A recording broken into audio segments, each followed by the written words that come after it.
Homage to the Venerable Monk Liao Ming. Homage to Master Sakya Tsang Kong. Homage to the 16 Dharma King Karmapa. And homage to Master Dupten Darji. Homage to the 3 jewels of the altar. Homage to the main deity of Homa, the Yamantaka. Hom, Pe, Om, Chi, Karalupa, Hom, Kan, Soha.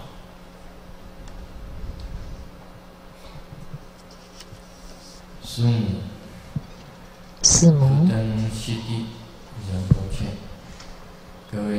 Dupten Siddhi Rinpoche, all Dharma masters, Dharma educators, Dharma teachers, Dharma instructors, Dharma assistants, temple directors,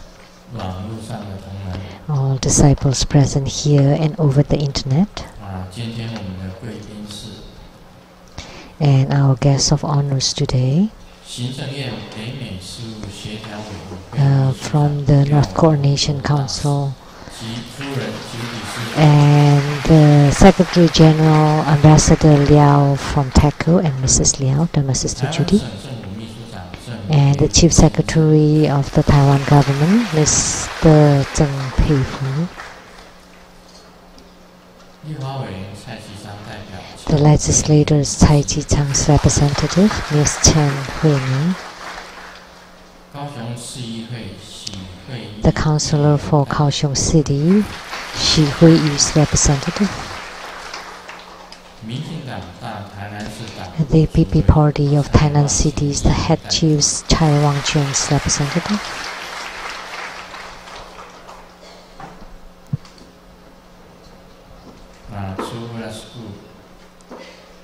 Professor Wang Jingxian, Professor Wang, Professor Wang Yaozun, Professor Wang Li, Professor Lin Wenqing, Professor Lin Xiuju, Professor Hong Xinyi, Dr. You Jiangcheng, Professor Cai Guoyu, Professor Gu Haoxiang, Professor Ye Suwen, Dr. Liang Caofan, and the medical doctor Lin Jun'an from Zhongshan Medical University's affiliated plastic surgery departments, the head doctor, Dr. Chen. From the town of Miaoli, the Hong Dental Clinic Association's the head dentist, Dr. Hong. The sand sculpture artist, Mr. Wang. And Catolia Food accompanies the CEO, Ms. Chen, Sui Chen. And a businessman from Indonesia, Ms. Wu Lihua and her family.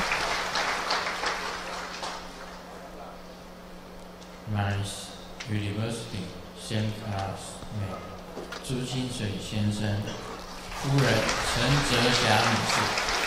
Mr. Zhu Jinsui and Mrs. Zhu.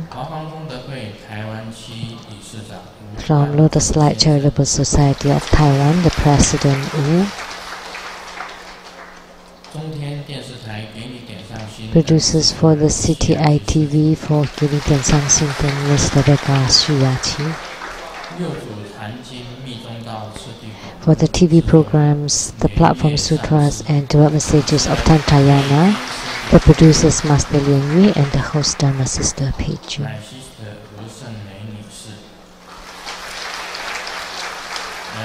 three sisters, Lu, Guoyin, and husband.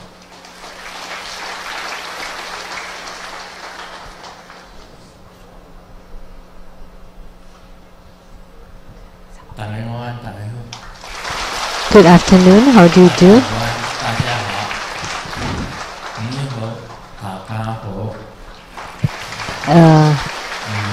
In Mandarin, Taiwanese, and Cantonese,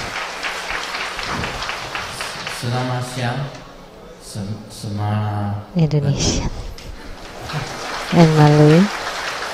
Selamat siang, selamat petang. Good afternoon. Domo konnichiwa. In English, Japanese, Hola, amigo. Spanish, Kamsamita. Korean, Sawadika. Thai. 大家好。 How are you? Thank you for coming. And next week, see you soon. Thank you for coming. Oh. 那我们做这个发芽 opening。今天 We perform 是大卫的金刚。 The fire offering today is that of Yamantaka.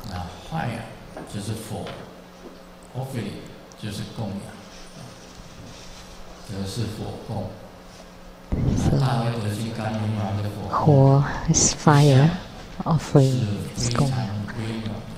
And the Yamantaka fire offering is always tremendous.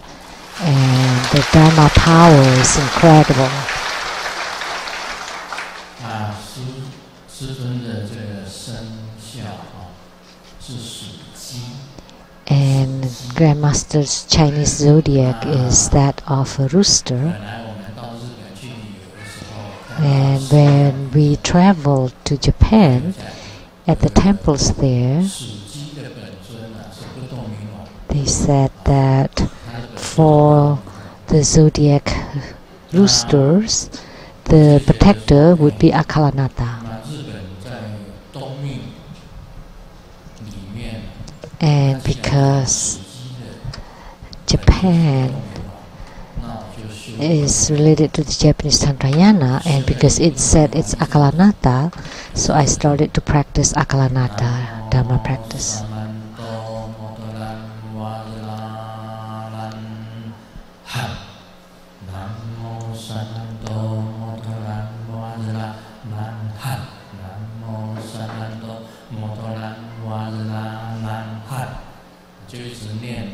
So I chanted Akalanata's mantra continually, visualizing Akalanata's sword, and entered into samadhi, invoking Akalanata, the emanation of Vairocana, for his blessings.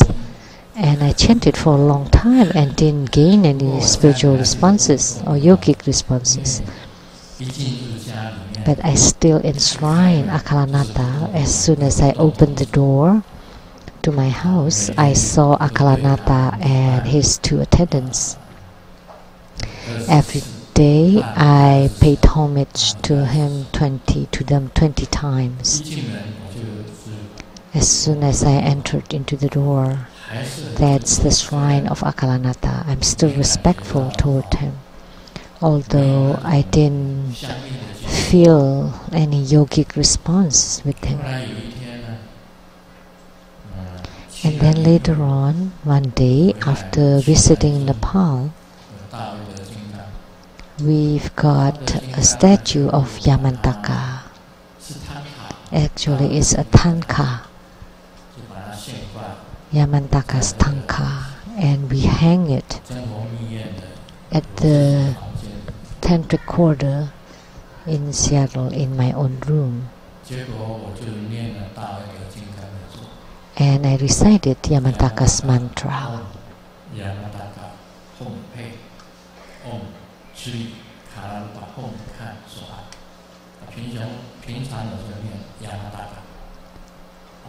So normally I recite Yamantaka, and he looked really dignified, very precious, very dignified. And he had lots of heads, 6 faces, and 6 arms and 6 flags, or one with 9 faces, 36 arms and 36 legs. They're all different kinds. There's one that's 13 deities in one. So there are many arms and legs, and lots of legs. It's easy to talk about many arms. The arms, can move, but with so many legs, how can you walk? With one leg moving forward and 2 legs moving backward? Maybe I think too much. So however you want to walk, you walk. Don't worry about it. Don't worry about how Yamantaka would walk.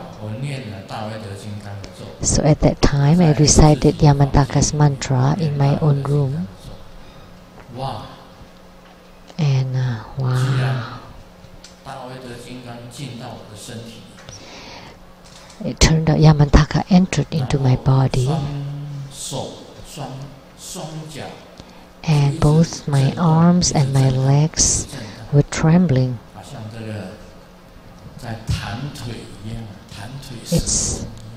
It's like you're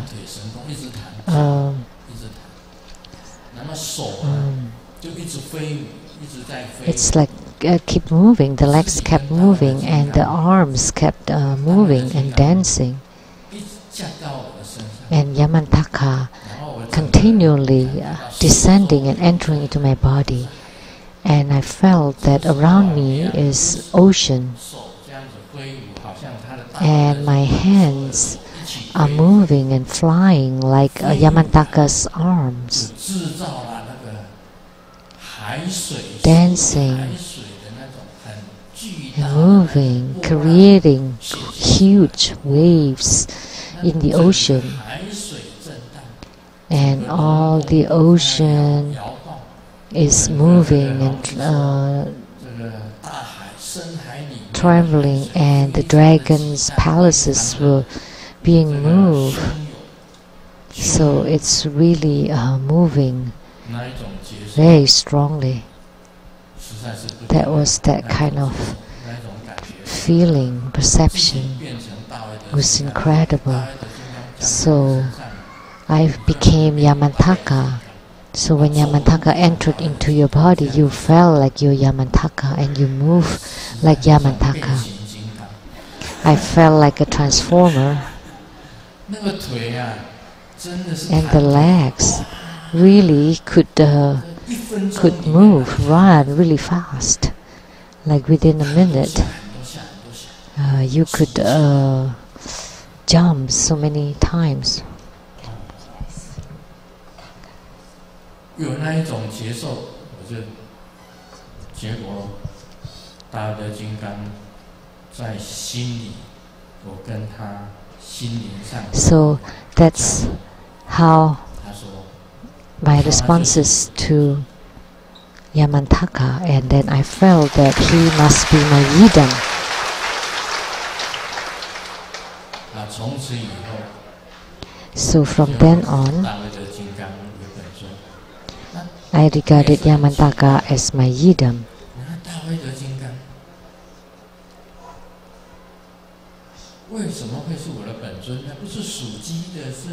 How come Yamantaka is my yidam? My zodiac is rooster. It should be Akalanata, not Yamantaka. It turned out Yamantaka, the one that appeared. And later on I knew that Amitabha and Manjushri Bodhisattva and then Yamantaka, the Yamantaka, the Yama king, is of what one line.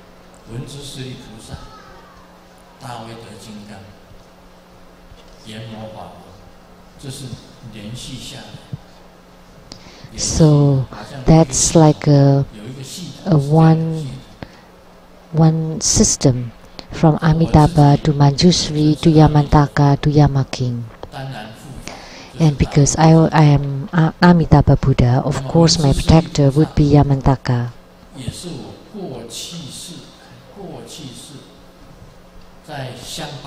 And for Manjushri Bodhisattva, in my past lives, when I was the king of Shambhala, my father was Manjushri Bodhisattva.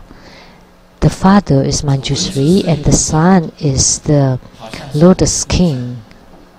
So Manjushri Bodhisattva is like my father.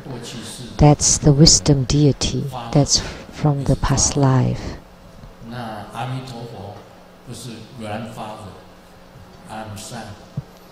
So Amitabha is like the grandfather. And so there is this order. And Yamantaka is due to Manjushri Bodhisattva entering into the body of the Yama king and transformed to become Yamantaka. So in Tibetan Tantrayana, the Yama king has two horns, looks like the Yama king. Some people would mistake them because in Tibetan Tantrayana, the one that rides on an ox and also having the ox horn on their heads, and one hand is holding a scepter, that's the Yama king. Don't mistake him for Yamantaka, because the Yama king is the Yama king and Yamantaka is Yamantaka. They look alike because at one time the Yama king casts a lot of spells that kill a lot of beings. So Manjushri Bodhisattva, in order to salvage these beings, Manjushri entered into the body of Yama king and transformed to become Yamantaka.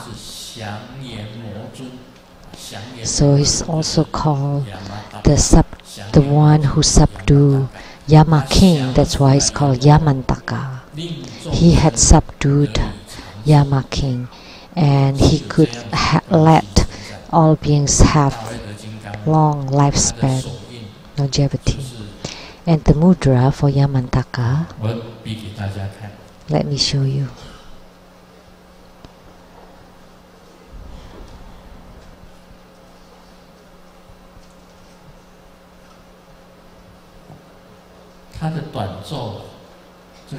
And the short mantra,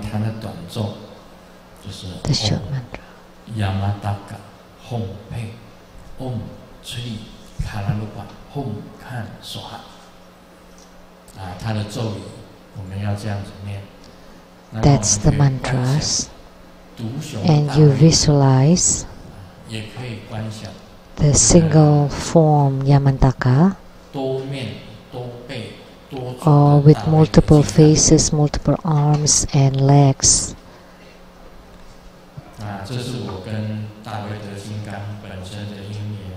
So that's my affinity with Yamantaka. So there is the so-called altar of the 13 deities of Yamantaka, and he has truly great power. And their symbols for the 9 faces, meaning the 9 vehicles of obtaining the sutras,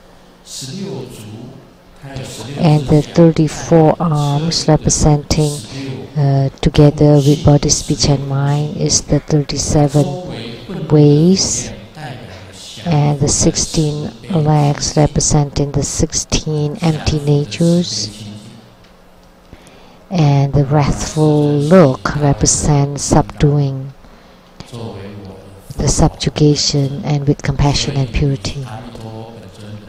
So Yamantaka is my root protector. So most people that have Yidam, Amitabha Yidams, their protectors is Yamantaka. So because I gained spiritual response with Yamantaka, I invoke him to be my root protector. And Yamantaka in Japanese Tantrayana is slightly different from the Yamantaka of Tibetan Tantrayana. The look is slightly different. And for us, primarily would be that of the Tibetan Tantrayana.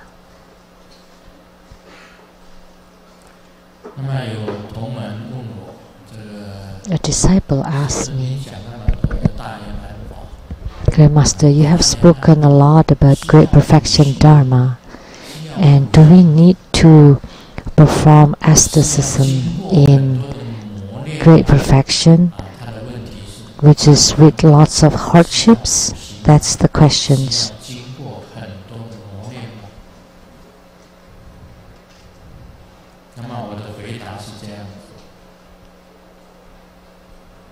And my answer is,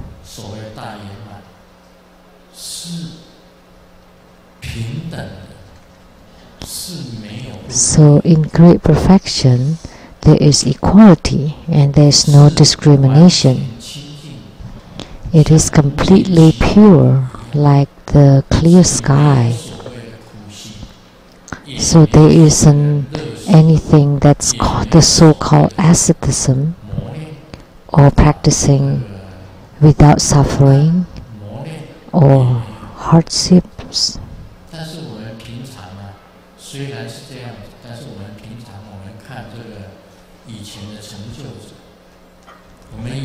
But when we take a look, the high adepts of the past, for example, Tilopa, for Tilopa, in seeking the spiritual cultivation, he had gone through hardships because he was originally a prince or a king. And then later on, he did a very hard labor, like he was grinding sesame seeds.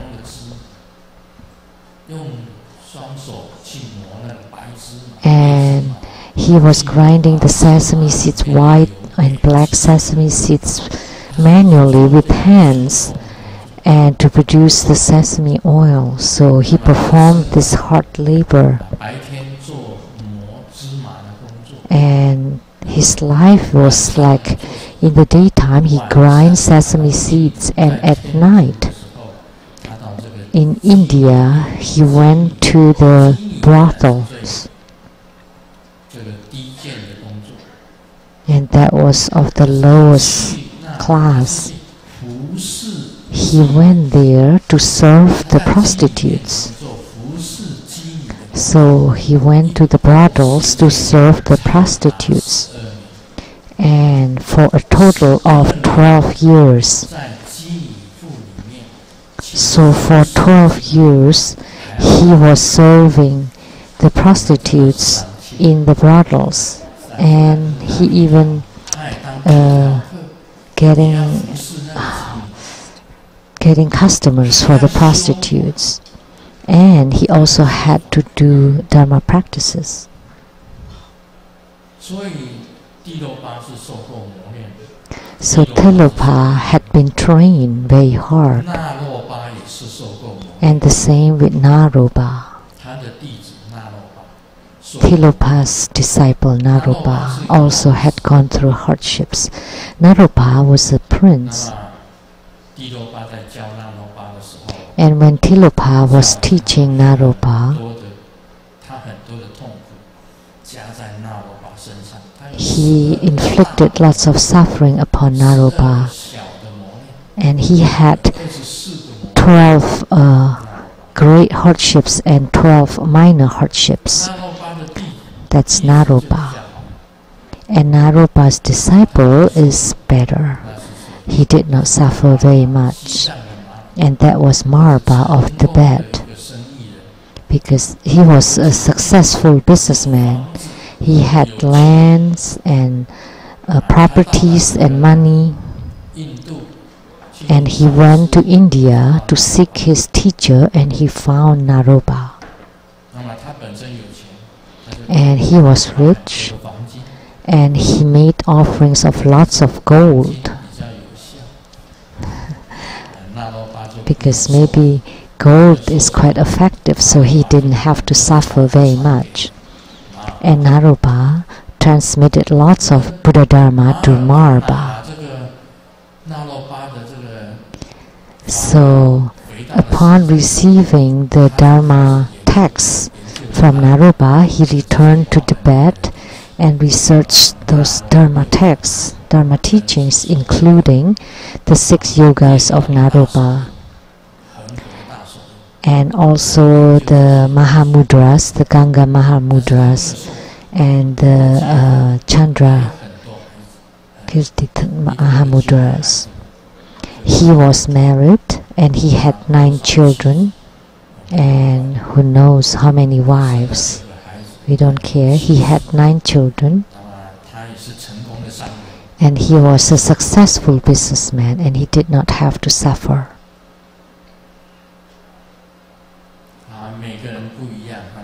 So every individual is different. Tilopa and Naropa had to suffer, but Marpa did not. And his disciple Milarepa also had to suffer lots of hardships. At that time, when Milarepa received the trainings by Marpa asking him to build houses, asked him to build a round house. After it was completely built, the teacher asked him to take it apart, and he broke it down all by himself, and then asked him to build a triangular house. So he built the house. After it's completed, the teacher asked him to take it down. So he took it down, and then asked him to build a semi-circular house, and he did it, and asked him to take it down, and then asked him to build a square house. And after it's complete, they asked him to take it apart again. So all by himself, he built houses. Every day he was moving the rocks and the blocks and all that hard labors until all his skin was being torn and almost gone. He's almost dead.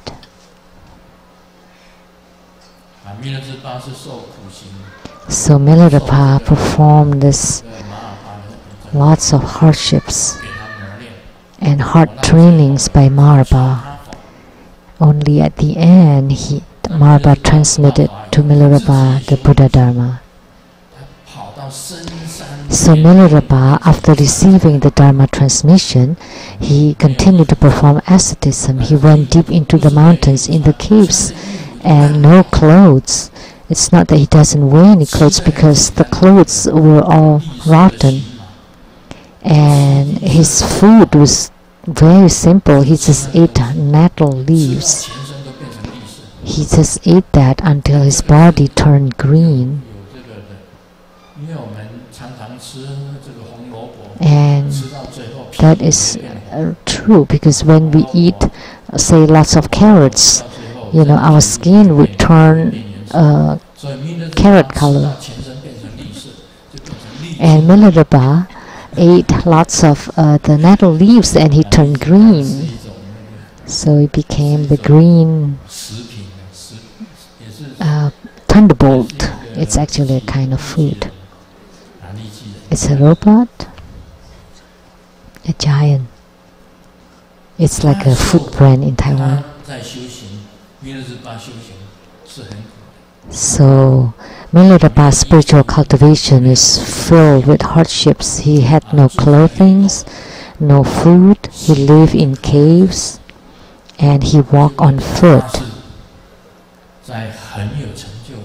And he had very high attainments in the white sect Kagyupa. He had attainments in the inner fire practices, Tumo practice.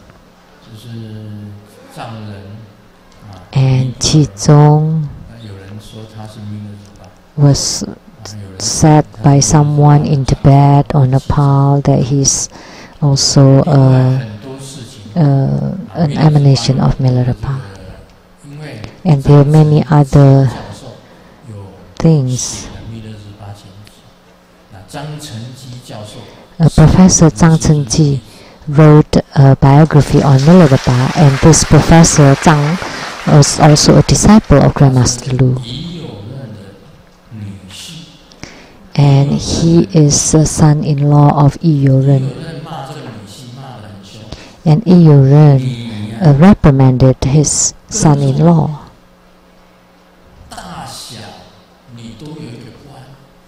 If you followed me, you would have some positions, official positions, whether it's high or low. You're a PhD. But instead, you studied Tantric Buddhism, because this Professor Tsang loved to study Tantrayana. At the Changhua, the Bagua mountain, there was a house, an independent house, and he asked me to look at the house's feng shui. So that's why I know him. And he asked for spiritual cultivation, so I help him. And then he asked for refuge, so I give him the refuge initiation and blessings to this Professor Tsang Chengji. So this Professor Tsang Chengji is a true Buddha disciple. It's my disciple.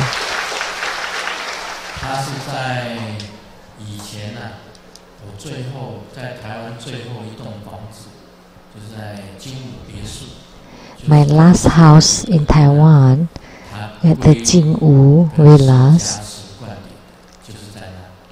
and he received the refuge, blessings, and empowerments at that house over there. So the biography of Milarepa was translated by him, and the fact that Milarepa is widely known in the Chinese speakings was also due to his credit. And then Milarepa's disciple is Gampopa. He studied Buddha Dharma from Milarepa. Gampopa is the Dharma prince of Milarepa. It's for the lineage. And he was an ordained monk. He did the Dharma practices for a monk is slightly different from the Dharma practices of a yogi. And Gampopa really desire the practices of a yogi. So he went to Milarepa to learn in the mountains, and they came down the mountain together with Milarepa. And when they reached a bridge, Gampopa asked Milarepa, "Is there a fifth instruction, the most important fifth instruction that you'd like to teach me?" So Milarepa took off his clothing. That's my fifth instruction. And when Gampopa saw that, there are all scars and marks on Milarepa's skins.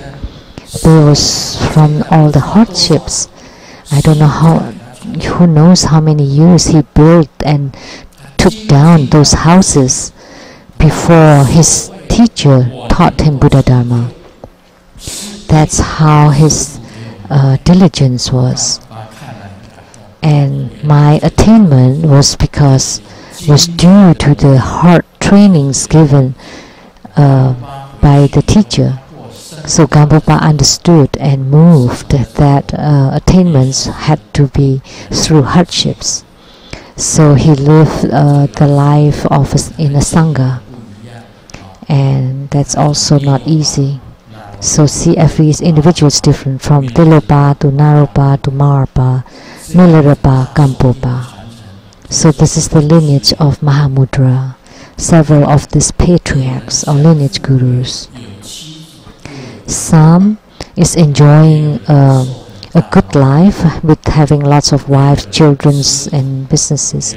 There's some that had to go through lots of hardships. There's some that had to suffer a lot, and there's some that had to perform lots of labors. But look at the attainments. See, like when Tilopa, when he had attainment at the time when Naropa seeked him, he happened to caught a fish, and with a snap, the fish head was broken, and he was eating the fish. So that's why his painting right now is his hand is holding a fish, and he snapped apart the head, and he ate the remaining part of the fish. So he was really eating sashimi, a raw fish. So, but by breaking apart the head of the fish, he actually bardo delivered the soul of the fish to the Western paradise. So, for the high adepts, the one with attainments are different. So he was at the brothels serving the prostitutes for 12 years. And the hardships, the sufferings that he had to go through is really tremendous. And he was being shoved and pushed and shoved all over the place.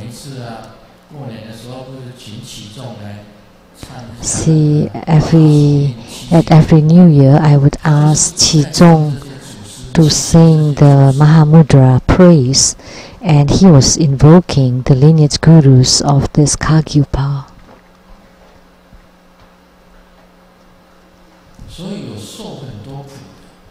So those who had endured lots of hardships,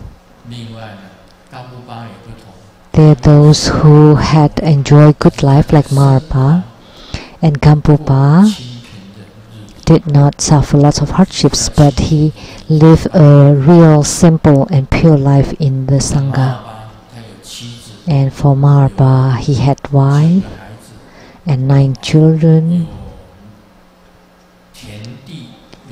and lots of properties and lands, and he was a rich man of that place. So even the wealthy, rich people can also have attainments in their spiritual cultivations, and those who suffered hardships too can have attainments in the spiritual cultivations. That's why I told my disciples, anything is fine. You want to perform asceticism, you want to enjoy your spiritual cultivations, you want to do it with lots of money, anything is fine. Any way you can still attain fruitions. Doesn't matter what your careers or your lives are, you have the same chance for attainments in spiritual cultivations. Some people ask, I'm a butcher, can I have attainment? And in Buddhism we say, as soon as you put down the butcher's knife, immediately you become a Buddha. That's a saying in Mahayana Buddhism. So even when you butcher, as soon as you put down butcher's knife, you can immediately become a Buddha. But if you're a butcher and you kill a cow, a goat, or a chicken in Tantrayana, with the snap of the finger, you can send that cow, pig, goat, chicken, bardo delivered.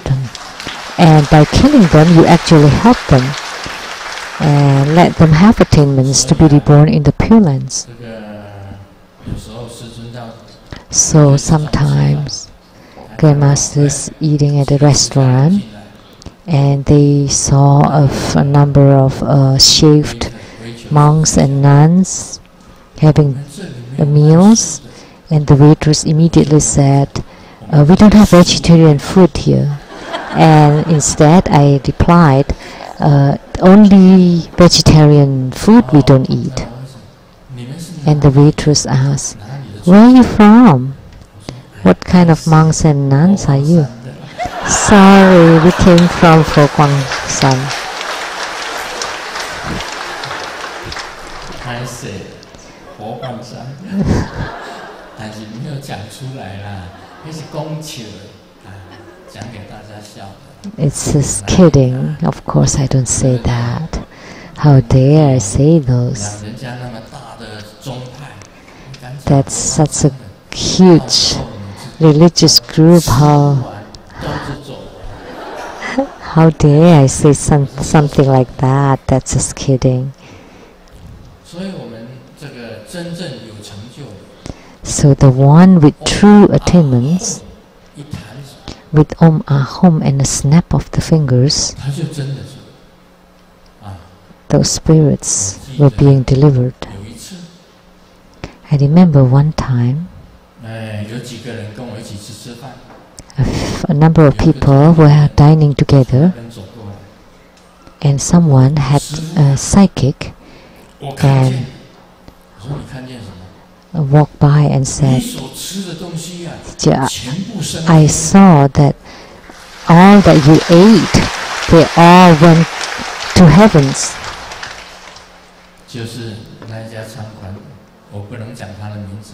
That restaurant.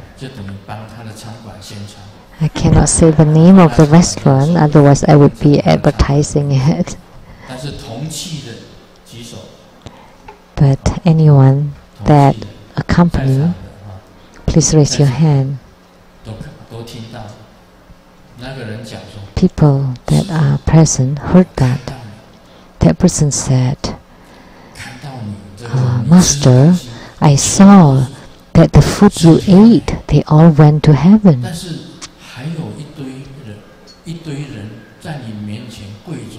But there's still a group of people kneeling in front of you.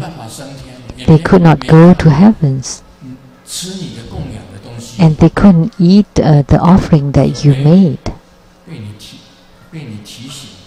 Oh, it reminded me. When I took a look, it turned out that they're from the hungry ghost realm. They're still there. They could not eat. Because when the food reached their mouth, it evaporated. It's slightly better than Mahamauglana's mother. Mahamauglana went to hell to save his mother, and he took food to his mother.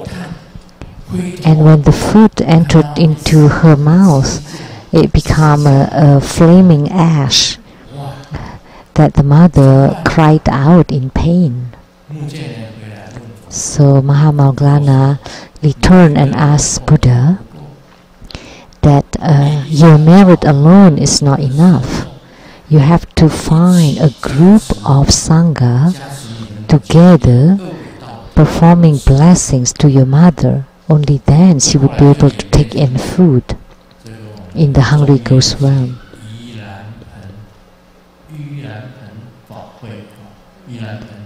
So that became the ceremony of the Yilanpan. And this is because of Mahamauglana wanted to save his mother, requested a huge group of Sangha to save her. So I thought, oh, now I have a way. Because at that time I just taught the Dharma practice of Pindolu, and asking Pindolu to invite the 16 great arhats that's living in the Saha world, and with myself, which is Sariputra, Mahamauglana, Pindolu, and Purana, and all the great arhats, the 16 great arhats and Sariputra, to bless the beings from the hungry ghost realm to together, and then finally, eventually, they were delivered to the higher realm. So anyone with true attainments can do anything. But the one without attainment, or for the ordinary beings, whatever you do, that is karma. That's why spiritual attainment is extremely important.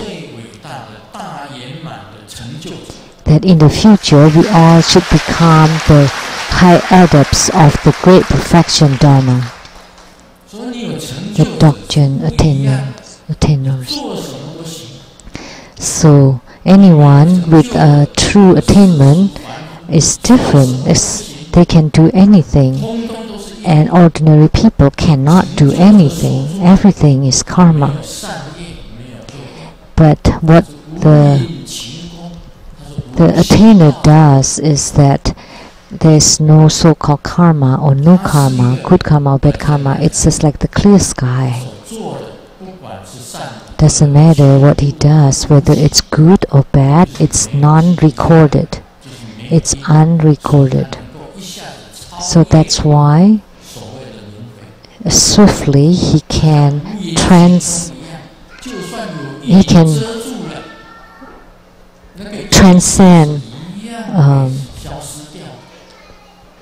so that everything is just like the clouds or the mist, and the clouds and the mist can all disappear.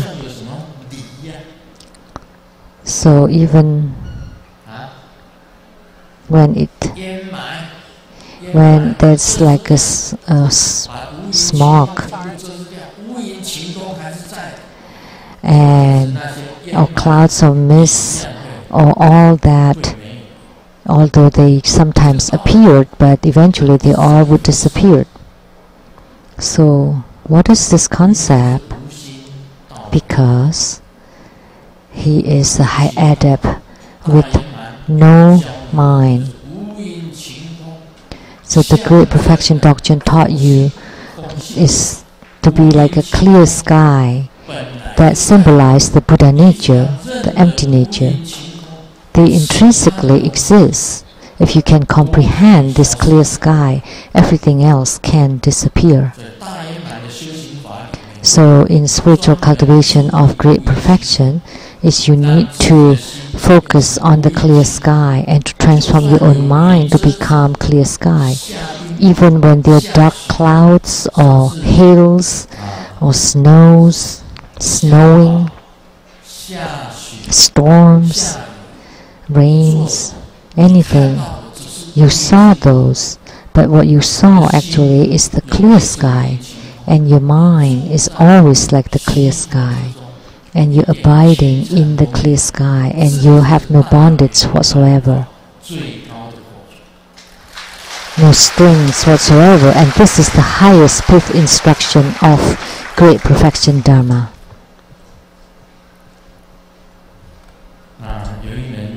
有一名记者问3个国家的人民，请问你们对世界 There is a journalist that asks the citizens of 3 countries, so do you have personal opinions about the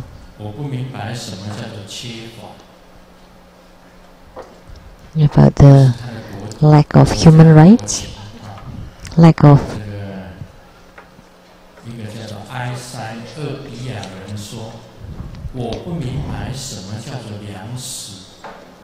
or lack of food.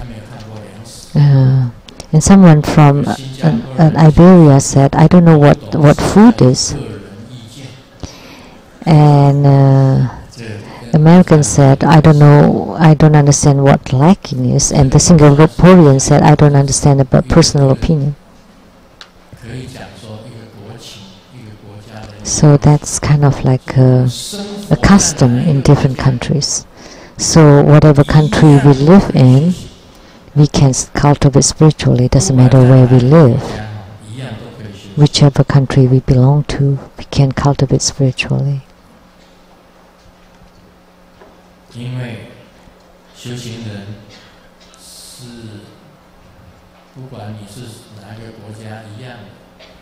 Because for spiritual cultivators, they're all the same, doesn't matter what countries you're from. Like in True Buddha School, we have people from all over the world, even from the Ivory Coast, in the South African Republic of South Africa, and many other countries, any countries.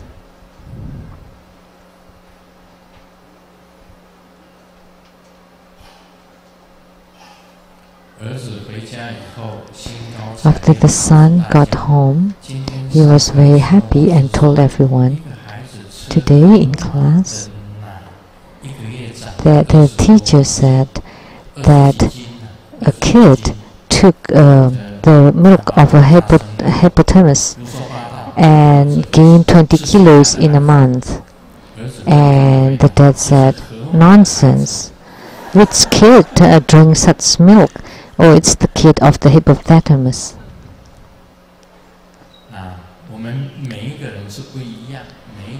So everyone is different. Every country is different. And the man and the woman are different. But the result of spiritual cultivation, some is fast, some is slowly, some have obstructions, some has obscurations. It doesn't matter. As long as you are truly committed, has very strong faith toward the Buddha Dharma of the lineage root Guru, if you have strong commitment toward Buddha Dharma, doesn't matter whether you're fast or slow, you would have attainments all the same.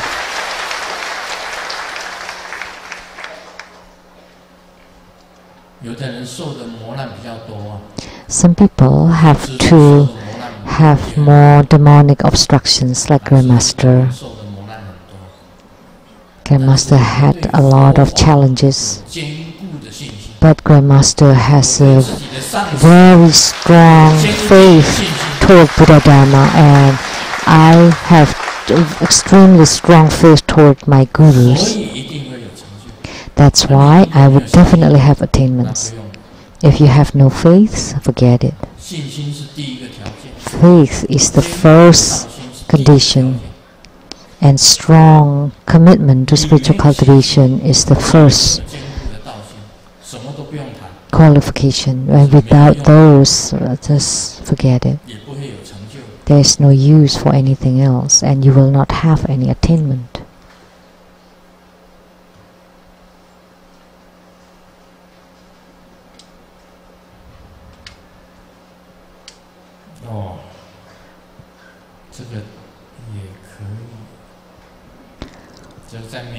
This is why an astronaut in America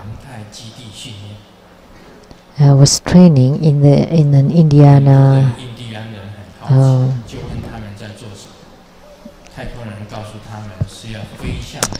and the Indians asked, what are they doing? And they said they are going to fly to the moon. And the Indians were gathering and discussing and asked the astronaut to take a note to the beings in the moon.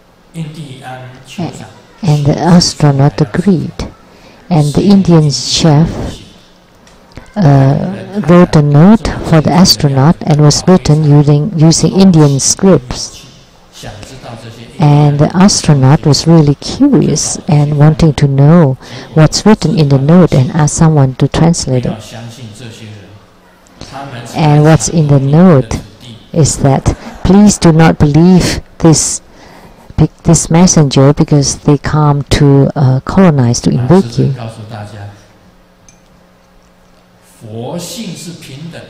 So Grandmaster is telling everyone that Buddha nature is equal, and there isn't anything to be attacked. That in the future, when you have attainments, so when you truly comprehend your Buddha nature, is the attainment for everything, and nobody would be able to rob it from you or take it away from you. Nobody can take away your attainments. Whether you have attainments or not, you would know it for yourself. And in your mind, you would be very clear. Inside you, you would be able to confirm your own Buddha nature, and you would know that this Buddha nature is definitely cannot be taken away by anyone. And that's the explanation in the Great Perfection Dharma too.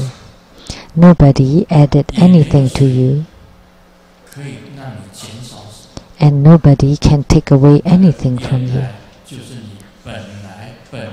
because that was originally intrinsically your own Buddha nature that you already have all along.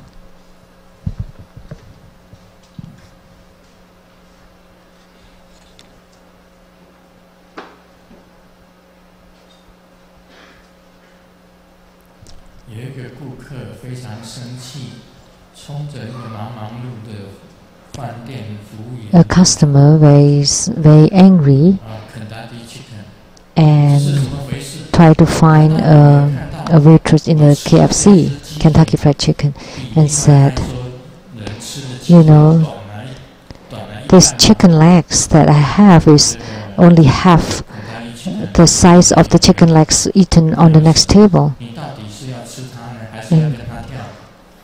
And the waiter asked, so what's the big deal? Are you going to eat them or you want to dance with them? That's not bad, because whatever that you can own is just like that. It is all equal, with no differences at all. So Buddha nature is completely equal, with no differences. The only difference is that whether you recognize it or not, whether you can confirm it or not. If you can recognize what Buddha nature is, then your attainment is eternal. It would not be half the Buddha nature of others. The others' Buddha nature is longer and mine is shorter. No, they are all equal, with no differences at all. That's the most important thing about Buddha nature. Bao Gong and told to Zhan Zao.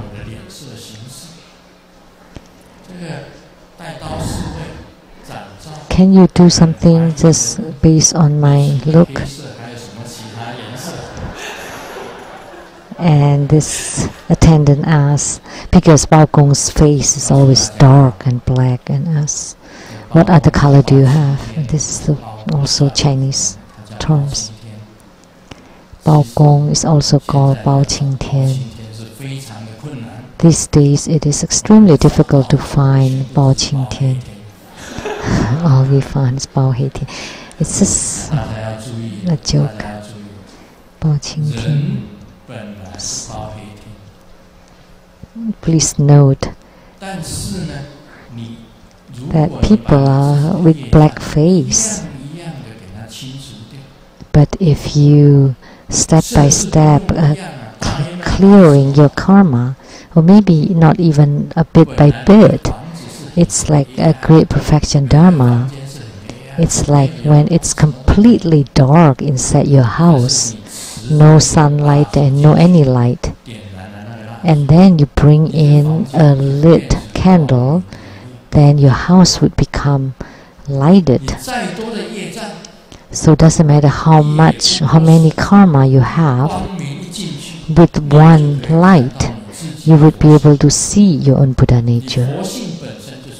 So your Buddha nature was the radiance. As soon as you see the radiant Buddha nature, immediately you can eliminate your habitual tendencies, your afflictions, your karma. So Great Perfection Dharma has such power that with one light it would become all radiant, although the house had been dark for hundreds of years. and you could not see a thing before. So we were all with a dark face before, but as long as you have the light of the great perfection Dharma entering into your body, the dark room immediately, and you would immediately be able to eradicate all the darkness, the afflictions, the habitual tendencies, the karma, everything would be able to be eliminated completely. That's the great perfection Dharma. So Dzogchen or great perfection Dharma and Mahamudra are very similar, but there are also some differences in the practice methods.